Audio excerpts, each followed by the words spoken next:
In the long night of the Antarctic winter, a photographer's flash illuminates a haunting sight.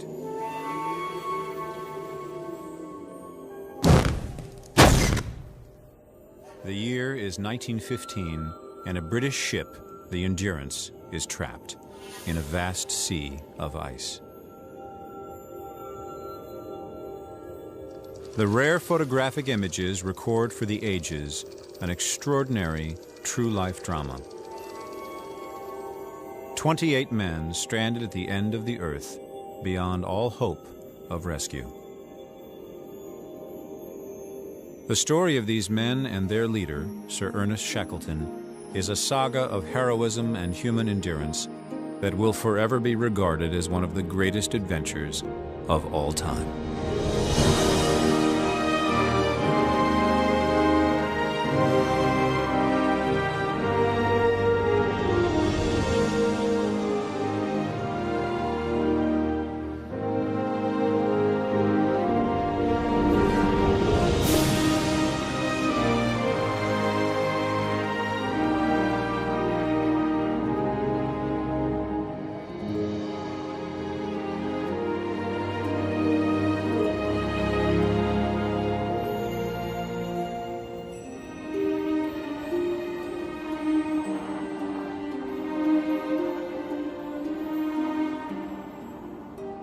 Surrounded by immense ice floes, gripped by perpetual cold, no place on Earth is more hostile to life than Antarctica. As forbidding as a distant planet, it was the last continent reached by explorers.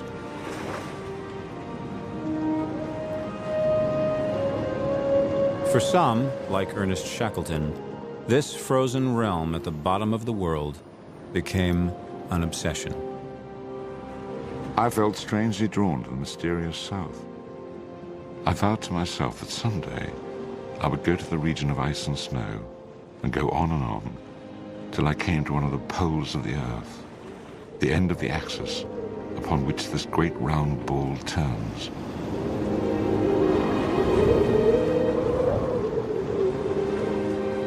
Shackleton attempted to reach the South Pole twice, only to have it claimed first by others.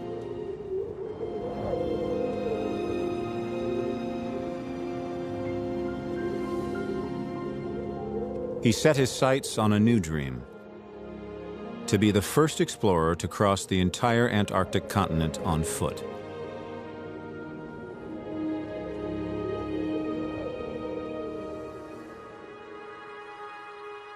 But exploration here was unlike anywhere else. The early explorers encountered winds of nearly 100 miles per hour and temperatures that plummeted to minus 70 degrees.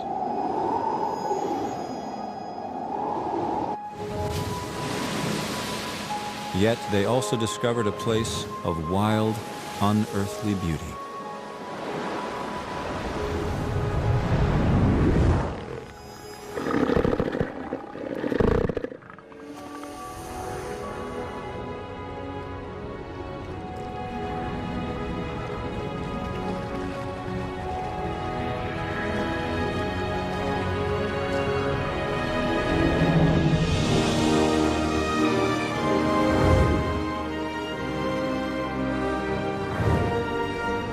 For Shackleton and others who ventured south, the gateway to the Antarctic was a remote island of rock and ice called South Georgia.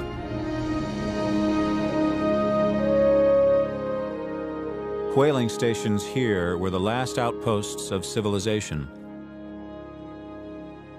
In November 1914, the Endurance sat at anchor taking on final provisions, her crew eager to make history.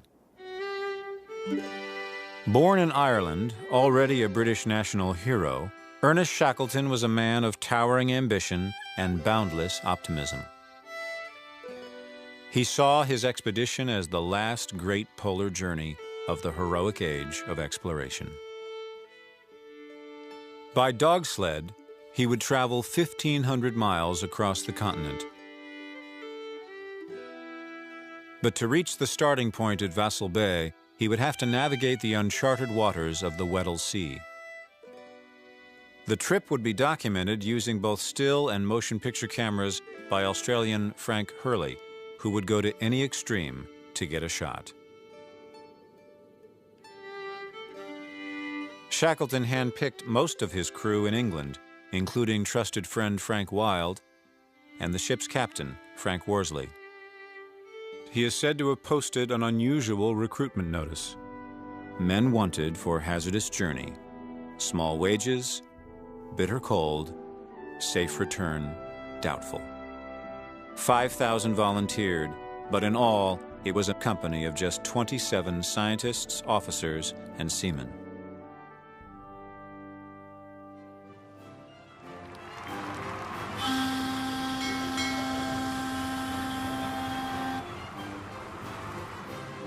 But the men were not the only passengers aboard the Endurance.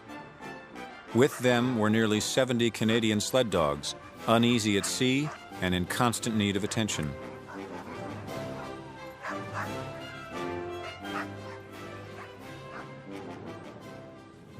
Despite warnings from the whalers that ice conditions were the worst in memory, they set out from South Georgia on December 5th, 1914. As land receded, they lost all contact with the outside world. Only 2 days later, they encountered ominous signs. Unexpected patches of sea ice and enormous icebergs.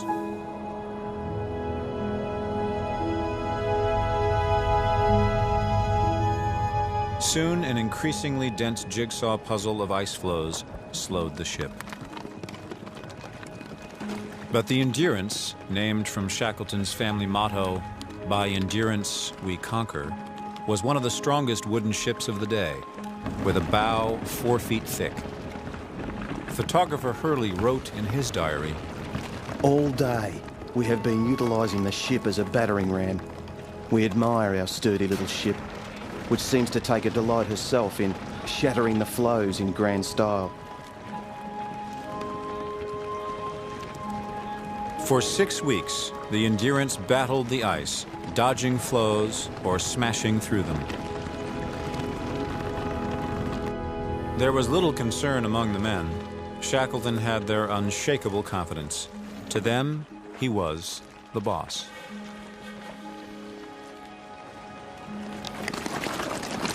But as they headed deeper into the Weddell Sea, ice compressed around the ship. To save fuel, Shackleton stopped the engines. When the temperature dropped sharply, it sealed their fate. The Endurance was frozen solid in a sea of ice.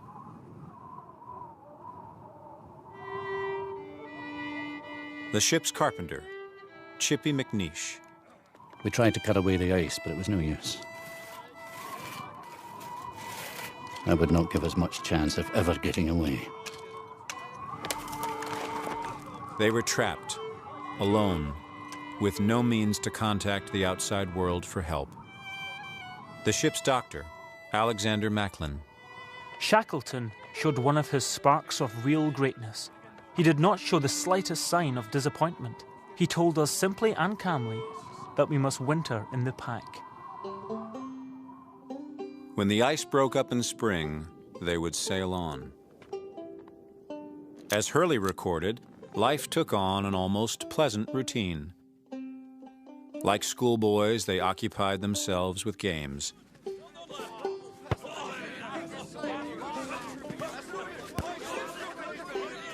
To sustain morale, Shackleton kept everyone busy and everyone equal.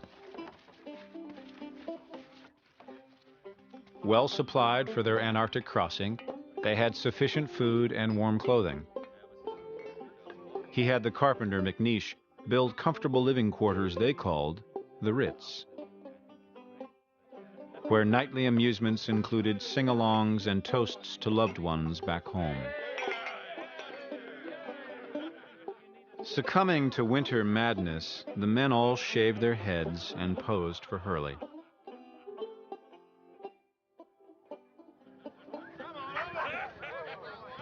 The sled dogs became their companions and a source of unending entertainment. They took well to the snow and slept in ice caves and so-called dogloos.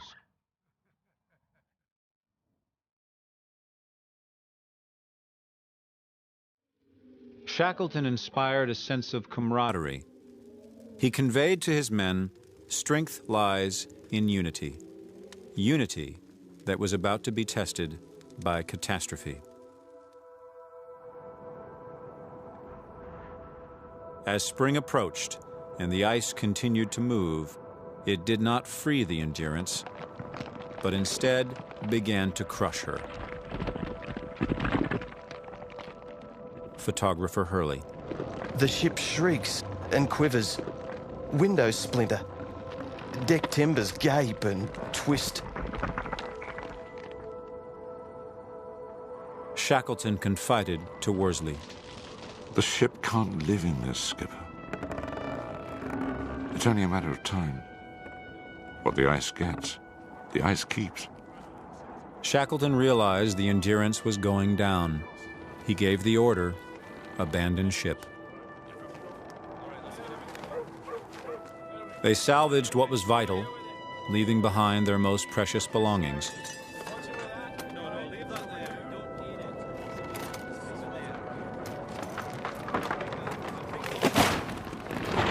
We had learned to love her, and it was awful to witness her torture. The ship that had been their home and hope for 326 days was now gone. It was their darkest moment.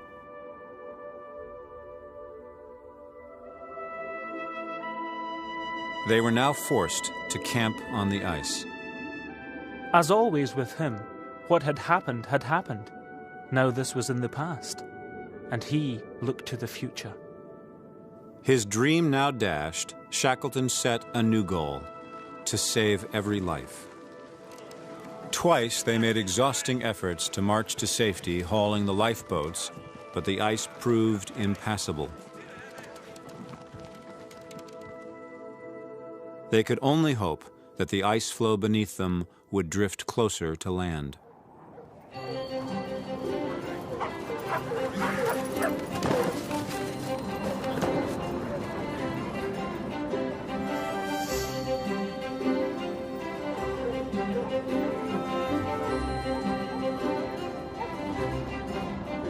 They called their new home Patience Camp because all they could do was wait. Captain Worsley. All we seem to think of now is food. We're ready to eat anything, especially cooked blubber. Days turned to months. Food was rationed. First Officer Lionel Greenstreet. The food now is pretty well all meat. Seal steaks, stewed seal, penguin steaks, penguin liver, the latter being very good indeed. Shackleton's every waking hour was devoted to holding his men together. As the story goes, when Greenstreet spilled his cup of milk, nearly weeping, the others silently refilled it from their own. To prompt much-needed laughter, Shackleton and Worsley danced. Officer Thomas Ordelise. That's Sir Ernest all over. His unfailing cheeriness means a lot to a band of disappointed explorers like ourselves. He's one of the greatest optimists living.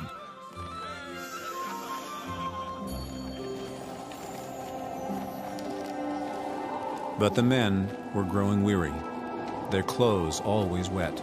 Their hunger never satisfied. McNeish. I'm sitting in my bag reading this, and my hands are just about frostbitten. It is hard lying down every night, cold and hungry.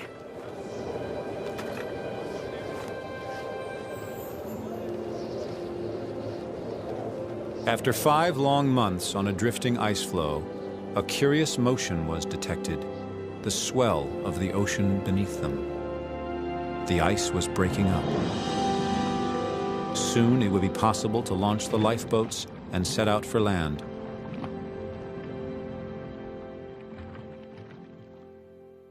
Captain Worsley calculated they had drifted 600 miles toward the Antarctic Peninsula and islands at its tip. They hoped to reach supplies stored at Paulet Island. Their last possible landfall was Elephant Island. Shackleton faced a life and death decision. If they left too soon, they could be crushed by ice. Too late, swept hopelessly out to sea. Finally, the time was right.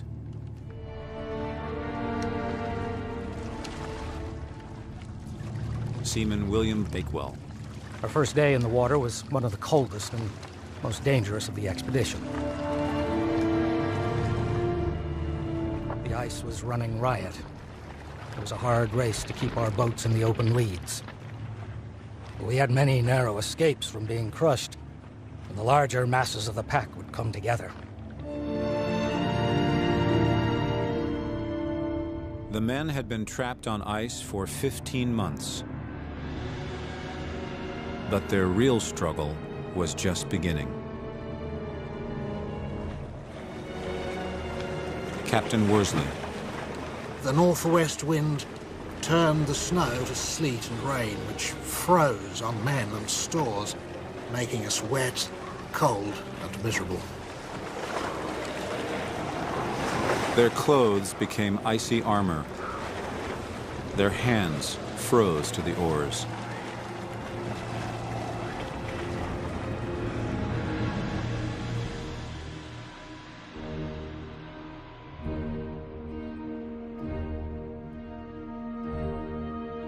In the gathering dusk of the first night at sea, Shackleton ordered his men onto a small floe. The meager comforts of this floating camp would prove the last of their voyage.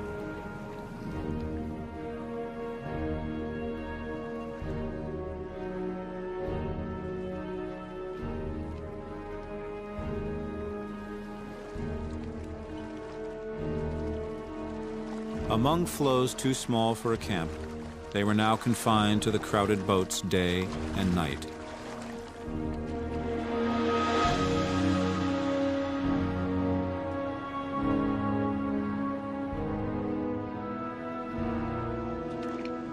Shivering in icy water, the men tried to snatch minutes of sleep. The long-awaited escape had become an ordeal of hardship and suffering.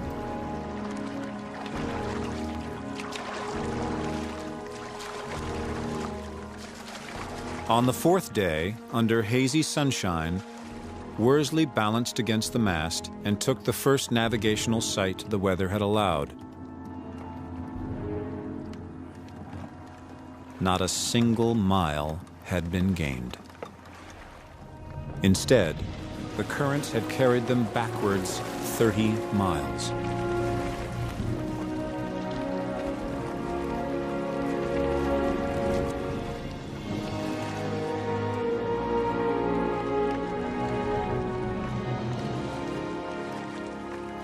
Most of the men were now looking seriously worn and strained. Their lips were cracked, and their eyes showed red in their salt-encrusted faces. Obviously, we must make land quickly, and I decided to run for Elephant Island. Shackleton was now racing for the very lives of his men.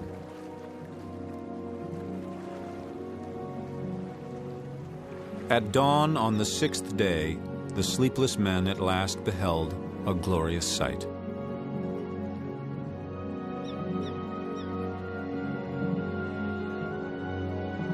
Ahead, they could see the harsh glaciers and icy mountains of Elephant Island.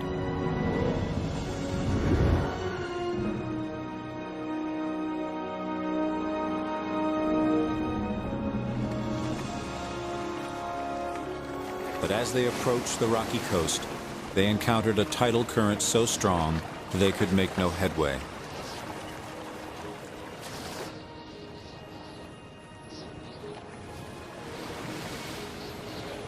There would be no landfall after all, but another night in the pitching boats.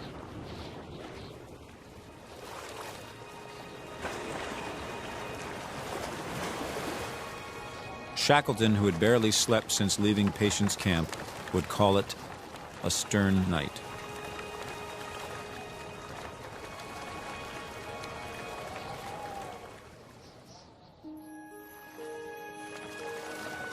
When the seas finally calmed, they rowed along miles of coastline, searching for a safe refuge.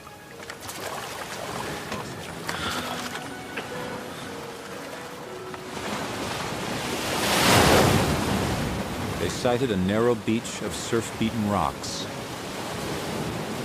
2 days and nights without drink or hot food had played havoc with most of the men.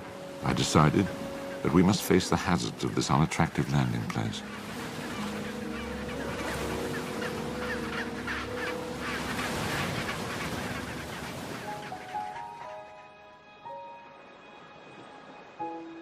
They had spent 7 fearful days on the open sea, 170 days drifting on a floe of ice, and 497 days since last setting foot on land.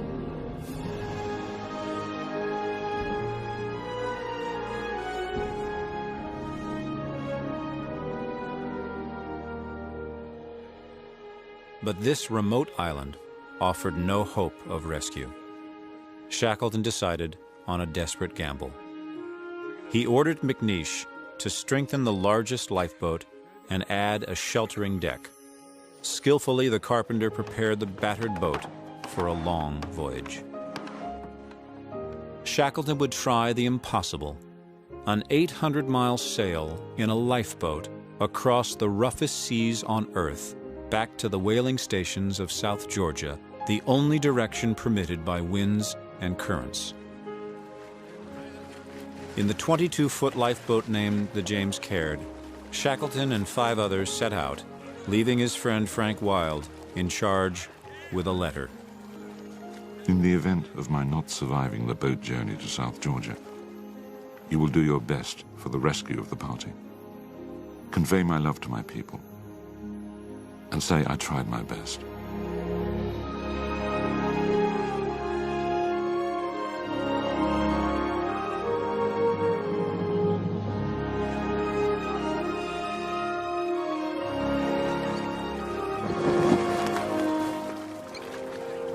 The Caird set out on a day of rare sunshine that made the waters sparkle and dance.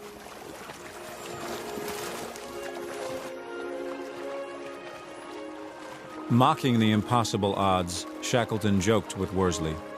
I know nothing about boat sailing. That's all right, boss. I do. This is my 3rd boat journey.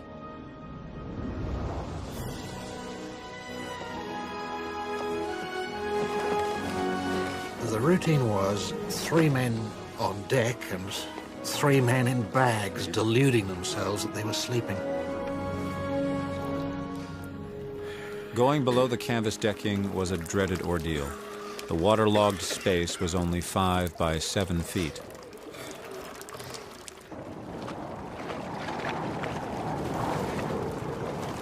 On the 3rd day, Worsley got his first glimpse of the sun to fix their position.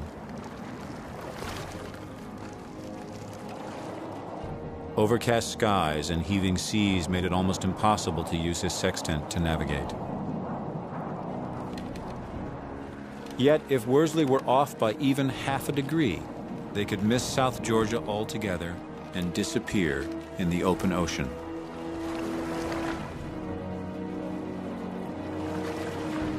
The seas began to rise. Winds blew into gales.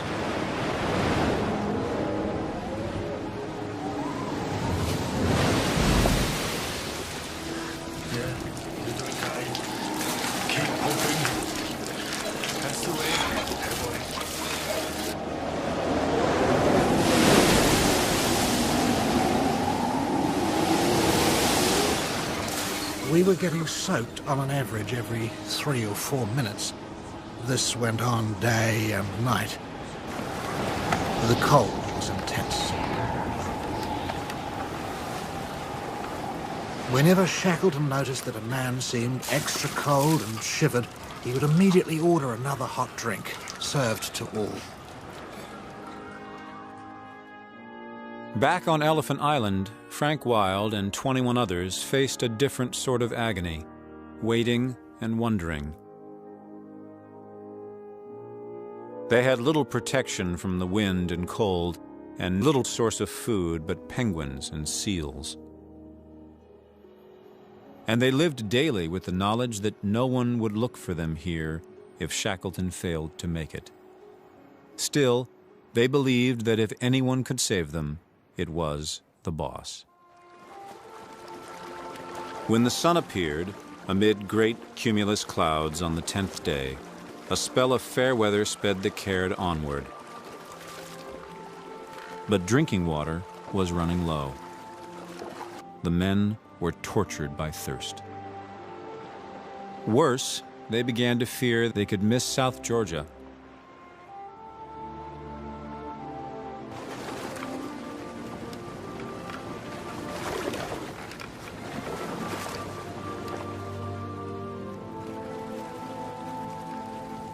The boat had been damaged by the gales and was leaking badly. Yet, a promising sign appeared.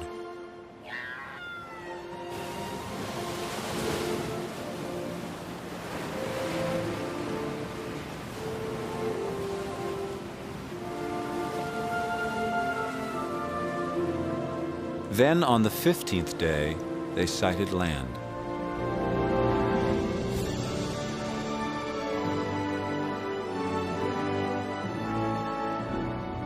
Across 800 miles of storm-tossed seas, Worsley had somehow found South Georgia. We looked at each other with cheerful, foolish grins. The thoughts uppermost were, we've done it.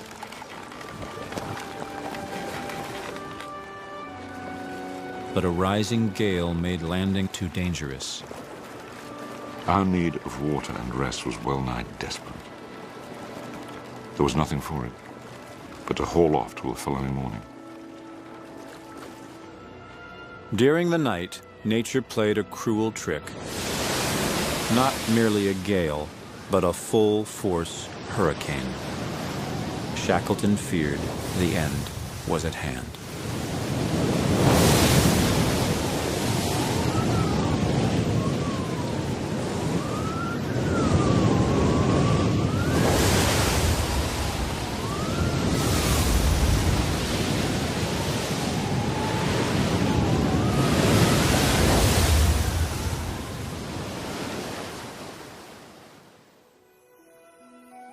But when the morning dawned, miraculously, the wind had died, and they headed for shore.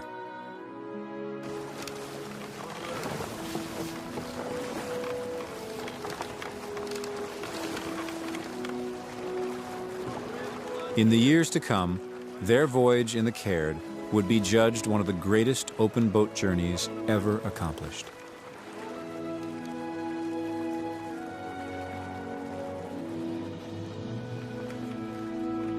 "17 days after leaving Elephant Island, they spotted a small, sheltered cove. In a minute or two, we were inside. And in the gathering darkness, the James Caird ran in on its swell and touched the beach. It was a splendid moment.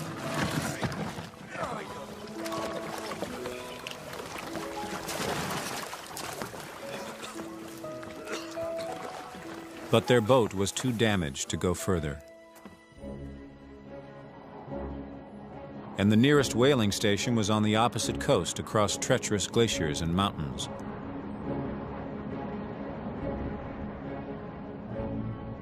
Shackleton had no choice but to attempt crossing the uncharted interior on foot.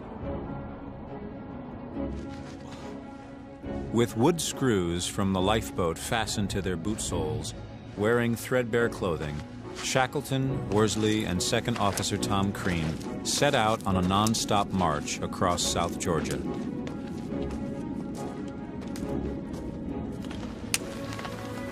They carried just 3 days' provisions, 2 compasses, a rope, and a carpenter's adze to be used as an ice axe.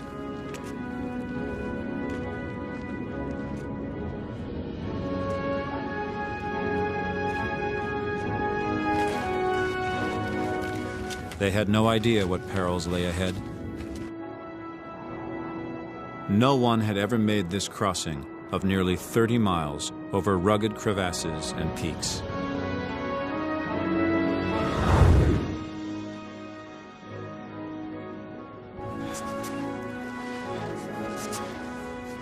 With the end of the first day approaching, they found themselves facing a long and steep descent from a high pass.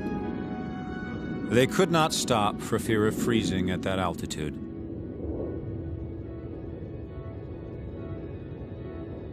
Shackleton remained silent for some minutes, thinking. I don't like our position at all. Got to take a risk. Are you game? We'll slide. We seemed to shoot into space. For a moment, my hair fairly stood on end. Then, quite suddenly, I felt a glow. I was actually enjoying it. In only a few minutes, they had descended almost 2,000 feet.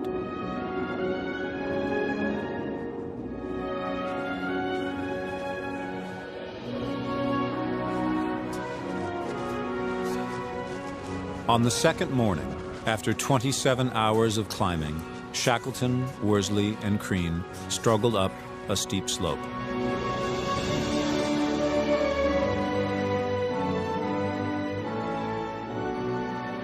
They believed that across a range of mountains to the east were the whaling stations of Stromness Bay. If they were right, a work whistle would sound at 7 o'clock. In intense excitement, we watched the chronometer.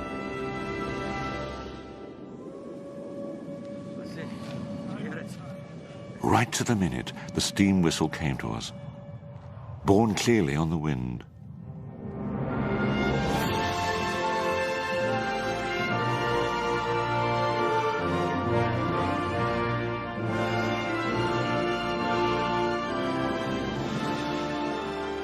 It was the first sound heard from the outside world in 17 months.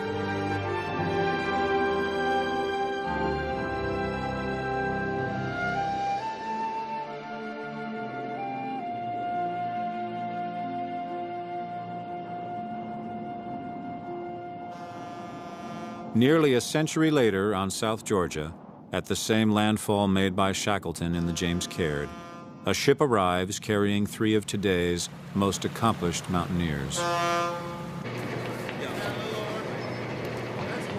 Stephen Venables, Conrad Anker, and Reinhold Messner, who himself achieved Shackleton's dream of the first Antarctic crossing on foot.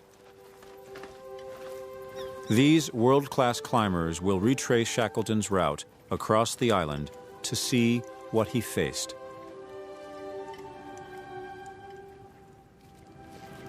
All share the same motivation. Ernest Shackleton has long been their hero. Stephen Venables. I just hadn't realized the sheer scale of it. They covered so much ground, such complicated ground. We had to go carefully, slowly, wearing crampons, these special claws on our feet, which they didn't have.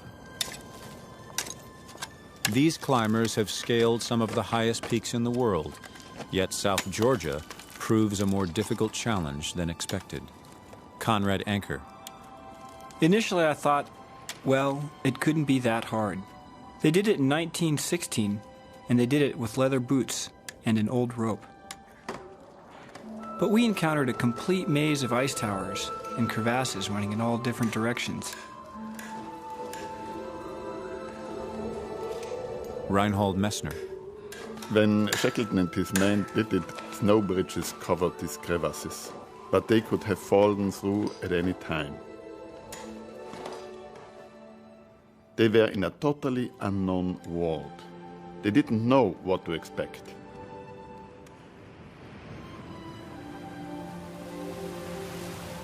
You could really imagine their euphoria when they looked down and saw they were going to make it. They got through by ingenuity and sheer determination.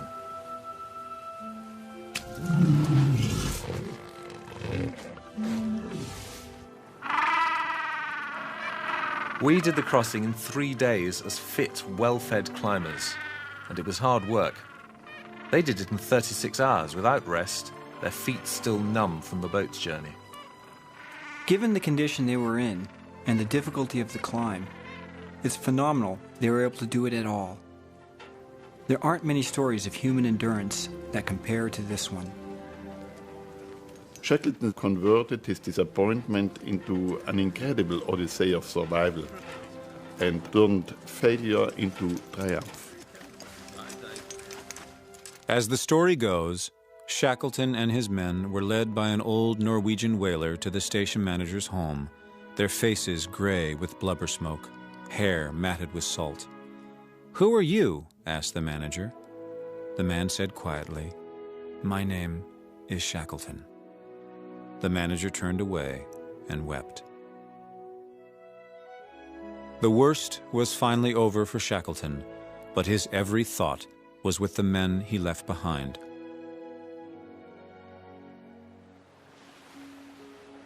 After rescuing the others on South Georgia, Shackleton made 3 attempts to reach the men on Elephant Island, but the ice blocked his path for 4 long months. For Wild and his men, all hope was fading. They began to think the unthinkable. Shackleton had been lost at sea. Then, on August 30th, 1916, they sighted a ship headed toward them.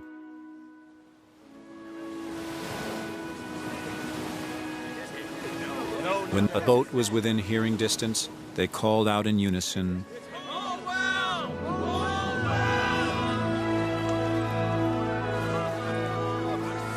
Shackleton anxiously counted the figures on the beach.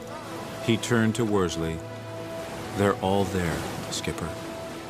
They're all safe." Not a single life had been lost.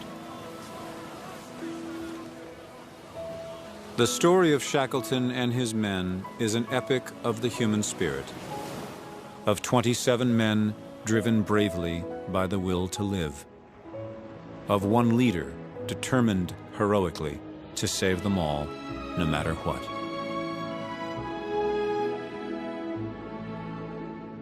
Shackleton would later write, "In memories we were rich. We had suffered, starved, and triumphed.